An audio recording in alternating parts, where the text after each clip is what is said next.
You're watching TVC News at 10. By now, you know that the much talked about industrial action proposed by the organized labor has been suspended. But let's help you make some sense to the deal reached between the federal government and labor in the early hours of today. Well, let's begin with the increase in electricity tariff, which has now been suspended for 2 weeks. Within this period, a committee constituted by government and labor representatives will engage the electricity companies to find reasons why the increment should either be sustained or cancelled. Now, the committee will also look into the National Electricity Regulation Commissions Act under review with a view to expanding its representation to include organized labor. Now, aside the committee's duties, there were quite a number of other things that were agreed upon. Talking about the parties at the negotiation, they have agreed now on an all-inclusive independent review of the power sector operations before the end of the year, with labor represented. The parties have also talked about one very key issue, which is the deregulation of the downstream sector of Nigeria's oil and gas. They have both decided to sustain this in order to cut down on waste as well as improving local production in that sector. They agreed that NNPC should immediately begin the rehabilitation of the nation's 4 refineries located in Port Harcourt, Warri, and Kaduna. And now the team from Labour got some sweeteners indeed, and that is where the attention of many are, that what did Labour get from this deal?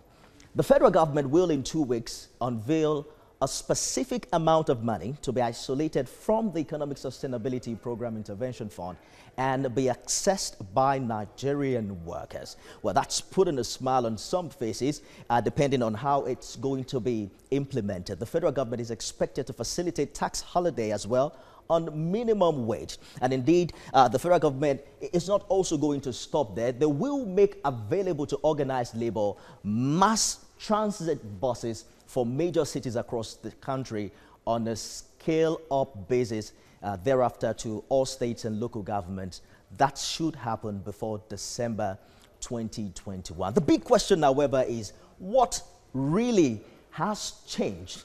Beyond the signed communique, who ensures that the electricity distributors will indeed reverse the already hiked tariff just in 2 weeks, because many people are waiting right now to ensure that their prepaid meters are loaded in this window, an opportunity for them to get back to the previous prices. Now, after the 2 weeks, what happens if the committee fails to come up with anything tangible? Well, the earliest we are told that the refineries can be brought back to operation in any meaningful capacity is December, and not this year. I'm talking about next year. That's 15 months away.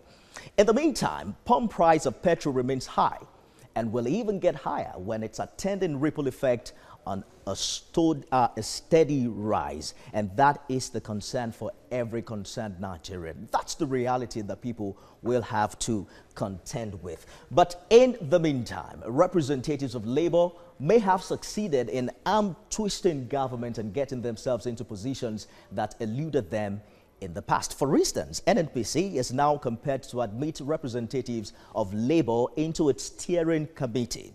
Labor has also secured spaces for its members on the board of the National Electricity Regulatory Commission, and these are a few of them. And now we're looking forward to just the impact that will have on the life of that average Nigeria. What really has changed? Will these brighter opportunities for labor leaders end up being the high points of the industrial action threat? That is indeed a big question that we're waiting to ask. Abosaje, this is not the first time that labor will be engaging the federal government and also dealing with agreements like this. And especially when you think of 2 weeks window. So many people are embracing this with some optimistic caution.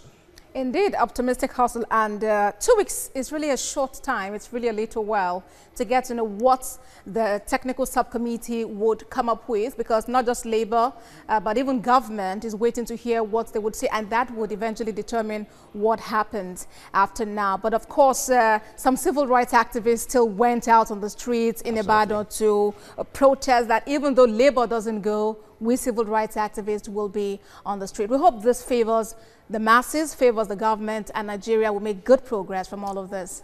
Absolutely. We look forward to see all of this deal come to fruition, especially the average Nigerian who is concerned about life after the lockdown. Indeed, Nifemi.